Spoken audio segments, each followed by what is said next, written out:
बिस्मिल्लाहिर्रहमानिर्रहीम अस्सलामु अलैकुम students, this is Atif Ahmad your physics teacher. बच्चों, आज की इस वीडियो में हम डिस्कस करने जा रहे हैं टाइम डायलेशन। और आज का हमारा टॉपिक एग्जाम के पॉइंट ऑफ व्यू से बहुत ही इंपॉर्टेंट है। ये topic as a long question paper में आता है बच्चों। इसके अलावा यहाँ से शार्ट क्वेश्चंस, कंसेप्चुअल क्वेश्चंस और बहुत अच्छे अच्छे एमसीक्यूज पेपर में पूछे जाते हैं। तो आपने इस टॉपिक को बहुत अच्छे तरीके से तैयार करना है, राइट? ओके, अब इस टॉपिक से रिलेटेड छोटी सी एनिमेशन भी आपको दिखाएंगे जिससे आपको समझने में काफ़ी ज़्यादा आसानी होगी।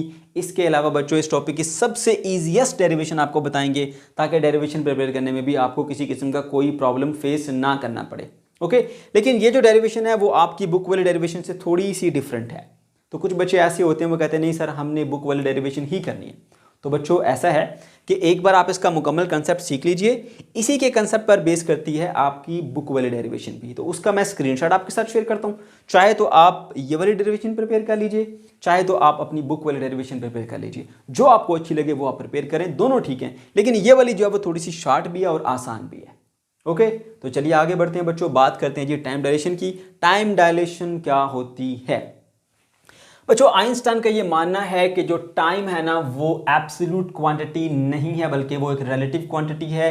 उसकी वैल्यू मुख्तलिफ ऑब्जर्वर के लिए मुख्तलिफ हो सकती है। ठीक है, according to special theory of relativity, time is not absolute quantity.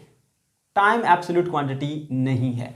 It depends upon motion of frame of reference. ये फ्रेम ऑफ रेफरेंस के मोशन पर डिपेंड करती है। यानी कहने का मतलब यूं समझ लीजिए कि अगर कोई ऑब्जेक्ट हाई वेलोसिटी से ट्रैवल करता है तो उसके लिए जो टाइम है वो स्लो हो जाता है। ठीक है, अब आइंस्टाइन के माइंड में ये बात आई कैसे, मैं आपको वो सिखाता हूं। बच्चों, हमने ये सीखा था कि एक ऑब्जेक्ट की जो वेलोसिटी होती है ना वो डिफरेंट ऑब्जर्वर के लिए डिफरेंट होती है। जैसे मैंने आपको कल एक एग्जांपल दी थी कि एक पुलिस कार है, उसकी हमने वेलोसिटी सपोज की थी कि मान लीजिए वो 150 मीटर पर सेकंड की वेलोसिटी से जा रही है। अब रोड के ऊपर और भी हैं हमारे पास व्हीकल्स, ऑब्जर्वर और भी हैं। एक कार जा रही है वो 120 मीटर पर सेकंड की स्पीड से जा रही है, उसको पुलिस कार की जो स्पीड लगेगी वो सिर्फ और सिर्फ 30 मीटर पर सेकंड लगेगी। फिर एक बाइक वाला जा रहा है, उसकी स्पीड है 100 मीटर पर सेकंड सपोज करें, उसको जो पुलिस कार की स्पीड लगेगी वो 50 मीटर पर सेकंड लगेगी। ठीक है, फिर एक बंदा जो रोड पे खड़ा है, रेस्ट पर है, उसको जो पुलिस कार की स्पीड लगेगी मालूम होगी वो तकरीबन 150 मीटर पर सेकंड लगेगी। फिर एक बंदा सामने से आ रहा है साइकिलिस्ट 40 मीटर पर सेकंड की स्पीड से, उसको जो पुलिस कार की स्पीड मालूम होगी वो 190 मीटर पर सेकंड मालूम होगी। अब देखो, एक ही ऑब्जेक्ट है, एक ही वेलोसिटी से ट्रैवल कर रहा है, लेकिन अलग अलग ऑब्जर्वर के लिहाज से उसकी वेलोसिटी जो है वो अलग अलग देखने को मिली।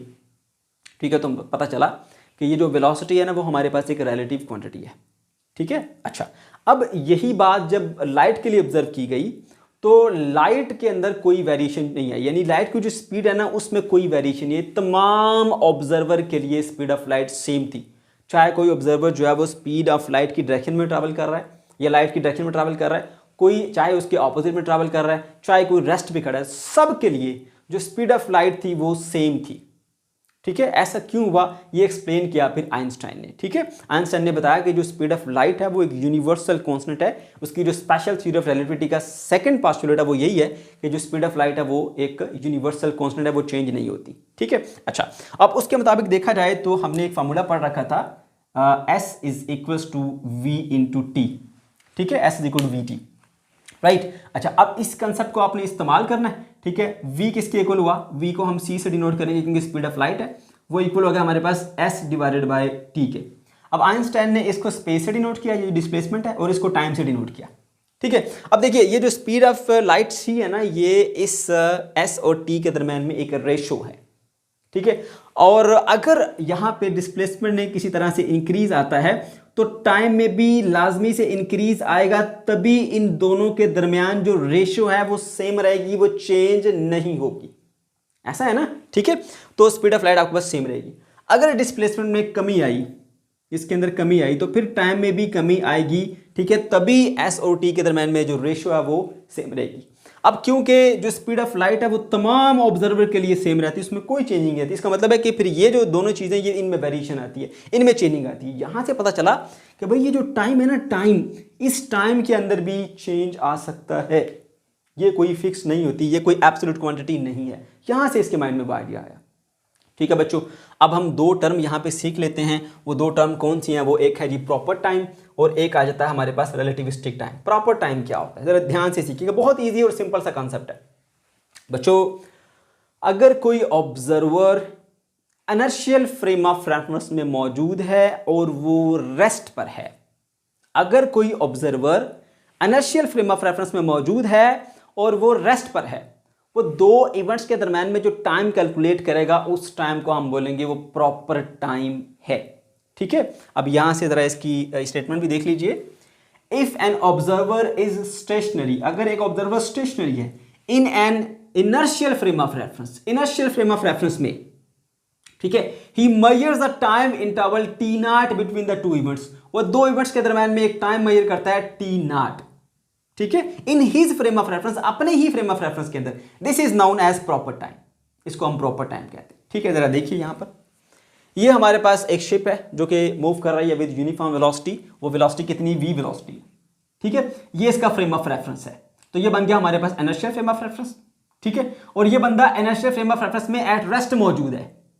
ठीक हो गया। अब यहां पर ये ऑब्जर्व करता है कि यहां से एक लाइट निकलती है ऐसे, तो ये पहला इवेंट है, और ये ऊपर मिरर लगा है इससे रिफ्लेक्ट होती है, ये दूसरा इवेंट है।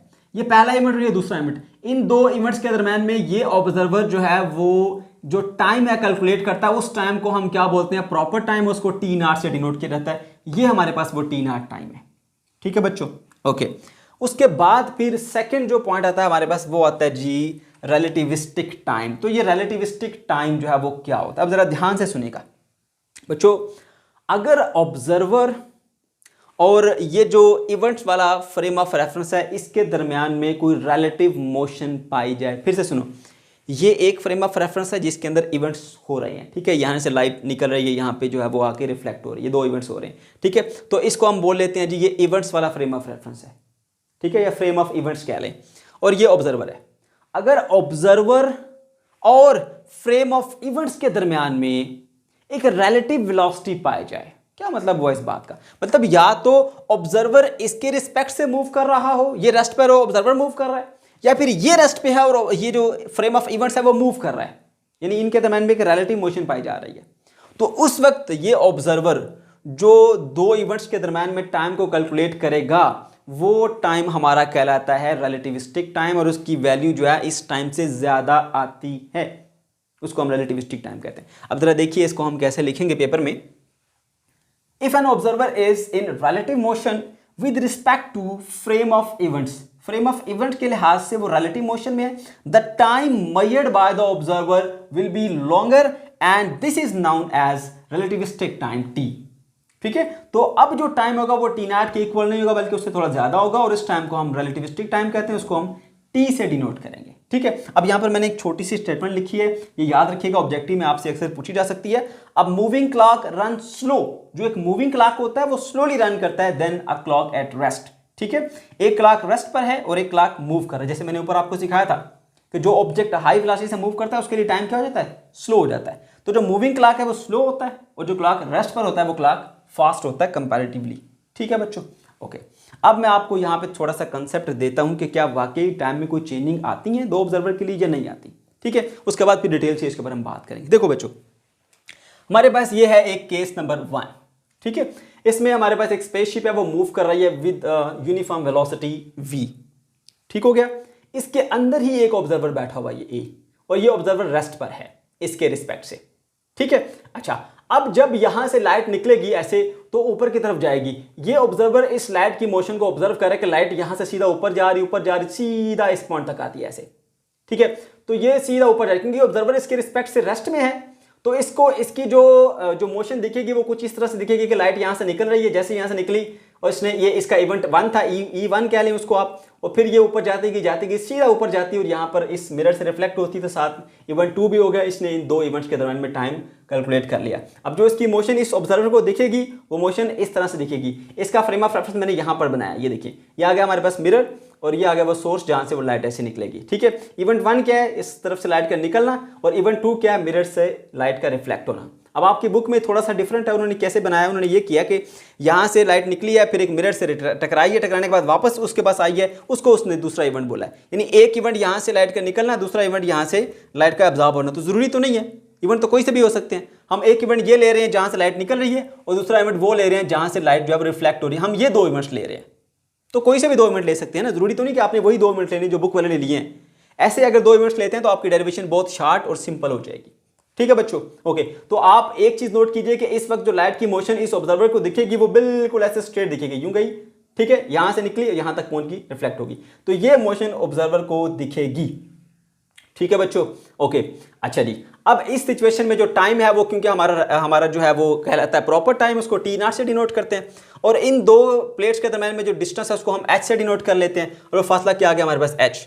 तो according to formula s is equal to we t, हमारे पास जो ये फार्मूला बनेगा h is equal to C into t. क्यों सी क्यों आया? क्योंकि ये देखो ये लाइट जा रही है ना, तो लाइट की जो स्पीड है वो हमेशा एक जैसी रहती है और वो सी के बराबर होती है। ठीक है, तो वी की जगह पर हम यहाँ पे सी लिखेंगे, और जो टाइम यहाँ से यहाँ लगा वो हमारा टी नॉट है, क्योंकि ये प्रॉपर टाइम है। So h is equal to C into t naught. अगर यहाँ से प्रॉपर टाइम की वैल्यू निकालना चाहते हो तो t naught is equal to क्या आएगा, एच डिवाइडेड बाय सी आएगा। ठीक है, अब इसको यहीं पे छोड़ो, दूसरी तरफ आओ। केस नंबर 2 में हमारे पास क्या है, ये स्पेसशिप है, ये यहां से ट्रैवल करती हुई इधर से इधर आ रही है। अब की बात जो ऑब्जर्वर है इसके अंदर नहीं बैठा हुआ, बल्कि ऑब्जर्वर इससे बाहर बैठा हुआ है, जमीन पे खड़ा है। यहाँ पे ये आप देख सकते हैं, मैंने जमीन बनाई है, ये ऑब्जर्वर हमारा बी है, यहाँ पे खड़ा होकर इसको ऑब्जर्व कर रहा है। तो यहां से देख रहे हैं कि इस पॉइंट पे जब इसने देखा इसकी विंडो से, तो यहां से लाइट जो है वो निकली। ठीक है, अब लाइट यहां से निकली के साथ ही ये शिप जो है वो इधर से इधर मूव करती हुई आ रही है। तो इसके लिए जो इस लाइट की जो मोशन है वो आपको स्ट्रेट अप नजर नहीं आएगी, बल्कि वो इधर से इस तरफ को इसको ऐसे आती दिखाई देगी। जब ये शिप यहां से यहां तक पहुंचेगी तो ये जो लाइट यहां से निकली थी, ठीक है, पहला इवेंट हुआ था यहां से, और दूसरा इवेंट जो वो यहां पे आके होगा, इस पॉइंट के ऊपर जाके लाइट इससे रिफ्लेक्ट होगी। तो एक इवेंट यहां पर हुआ और एक इवेंट यहां पर हुआ, इन 2 इवेंट्स के दरम्यान में इसने टाइम जो वो कैलकुलेट किया, और ये टाइम इसको इसके मुकाबले में ज्यादा मालूम होगा। कैसे ज्यादा मालूम होगा वो मैं चीज आपको सिखाता हूं। पहले ये चीज देख लीजिए कि इस ऑब्जर्वर को जो एट रेस्ट था, ठीक है, उसको इसकी मोशन बिल्कुल ऐसे वर्टिकली अप जाती दिखाई दी, और ये वाला जो ऑब्जर्वर है जो इसके बाहर बैठा हुआ है, जो कि एक रिलेटिव मोशन में है इसके और इसके, यानी ये जो हमारे पास फ्रेम ऑफ रेफरेंस है इवेंट्स वाला, और ये जो ऑब्जर्वर है इसके दरम्यान में एक रिलेटिव मोशन थी, ये रेस्ट पर है और ये मूव करता हुआ जा रहा है। ठीक है, तो इसको जो इसकी मोशन दिखेगी लाइट की, वो हमारे पास कुछ इस तरह से दिखेगी, यहां से यूं आती हुई इस पॉइंट के ऊपर। ठीक है, जो कि इसके लिए टोटली डिफरेंट है, इसको वर्टिकल मोशन दिख रही थी और इसको इस तरह से इस तरह ये वाली मोशन दिख रही है। ठीक है, अब टाइम में क्या वाकई फर्क आता है वो मैं चीज आपको सिखाता हूं। देखो अब जरा, अब यही इसका फ्रेम ऑफ रेफरेंस मैंने यहां पर बना दिया। ठीक है, पहले ये इस पोजीशन में थी और यहां से लाइट निकली और साथ ही साथ ये आगे मूव करती हुई जा रही है, ऐसे ऑब्जर्वर अपनी जगह पे खड़ा है। ठीक है, और ये लाइट यूं मूव करती हुई जा रही है, तो इसको लाइट यहां से यूं आती दिखाई देगी और इस पॉइंट पे जाके ये मिरर से रिफ्लेक्ट होगी। तो ये आ गया हमारा इवेंट 1, ये आ गया हमारा इवेंट 2। ये 2 इवेंट्स और 2 इवेंट्स के दरम्यान में लाइट हमें यूं आती दिखाई दी, और अब जो टाइम लगा इन 2 इवेंट्स के दरम्यान में, उस टाइम को हम बोलते हैं relativistic time. Time t is equal to, यहाँ पे हम स्मॉल टी लिखेंगे। ठीक है, और इस दौरान जो डिस्प्लेसमेंट कवर हुआ वो कितना डिस्प्लेसमेंट कवर हुआ, एस के बराबर डिस्प्लेसमेंट कवर हुआ। तो S is equal to we T का फॉर्मूला लगाइए, तो S is equal to C into T आ जाएगा। क्यों, ये लाइट है ना, लाइट की स्पीड को तो हम सी से डिनोट करते हैं, तो हमारे पास सी इंटू टी आएगा। और टी नॉट नहीं लिखा इस बार हमने, ऊपर जो है वो हमारे पास प्रॉपर टाइम था क्योंकि ऑब्जर्वर एट रेस्ट था। ठीक है, तो टी नॉट है, यहाँ पे ऑब्जर्वर जो है वो इन रिलेटिव मोशन है, तो यहाँ पर हमारे पास जो है वो टी आएगा। ठीक हो गया, तो यहां से टी की वैल्यू निकालें, एस डिवाइडेड बाय सी आएगा। अब बच्चों असल बात ध्यान करने वाले देखो जरा, यहाँ पे टी नॉट किसके इक्वल है, एच डिवाइडेड बाय सी के इक्वल है, और टी किसके इक्वल है, सी डिवाइडेड बाय एस के इक्वल है। सी कांस्टेंट है, वो किसी भी ऑब्जर्वर के लिए चेंज नहीं होती, वो हमेशा आपके पास सेम रहेगी। ठीक है, तो यहां पर है एच बाय सी, यहां पर है एस बाय सी। आप देख सकते हो कि एच एक स्मॉलर वैल्यू है और एच जो एस जो है वो ग्रेटर वैल्यू। क्यों, देखो एक ये लेंथ है और एक यहां से ये लेंथ है, आप खुद बताओ कि इस पॉइंट से इस पॉइंट तक ये लेंथ शॉर्टेस्ट है या यहां से ये वाला लेंथ शॉर्टेस्ट है। अंडरस्टूड सी बात है भाई, ये वाला लेंथ जो है वो शॉर्टेस्ट है और जो यहां से यूं आ रही है ये लेंथ ज्यादा है। तो एस की वैल्यू ज्यादा है, एच की वैल्यू कम है। ये एच डिवाइडेड बाय सी है यानी स्मॉलर वैल्यू देगा, ये एस डिवाइडेड बाय सी यानी ग्रेटर वैल्यू देगा, क्योंकि ये छोटी वैल्यू को सी से डिवाइड किया जा रहा है, छोटा आंसर, ये बड़ी वैल्यू को सी से डिवाइड किया जा रहा है, बड़ा आंसर। यहां पे टाइम कम होगा, यहां पे टाइम ज्यादा होगा। क्यों, क्योंकि इसके लिए जो टाइम है, जो स्पेसशिप के अंदर क्लॉक लगा हुआ है, उसके लिए जो टाइम है वो हमारे पास क्या हो जाता है, स्लो हो जाता है। उम्मीद है आपको ये कंसेप्ट समझ में आ गया होगा। ठीक है बच्चों, ओके, अब हम इसकी डेरिवेशन की तरफ बढ़ते हैं। तो बच्चों डेरिवेशन बड़ी आसान और सिंपल सी डेरिवेशन है। सबसे पहले आप ये बता देंगे, थोड़ा सा इसकी हेडिंग लगाएंगे जी, प्रूफ ऑफ टाइम डायलेशन। ठीक है, और लिखेंगे suppose an observer is stationary in an inertial frame of reference. ठीक है, एक ऑब्जर्वर है जो कि इनर्शियल फ्रेम ऑफ रेफरेंस में स्टेशनरी है और वो मेजर करता है time between the two events that is t naught, proper time. ठीक है, okay. If frame of event is moving with respect to the velocity v, अगर जो फ्रेम ऑफ इवेंट है वो मूव कर रहा है with velocity v with respect to the observer, जैसे कि नीचे वाला केस है, ठीक है, then the time t will be given by this formula, t is equal to t naught divided by square root of 1 minus v square over c square, ठीक है। तो ये अब हमने प्रूव करना है इस चीज को।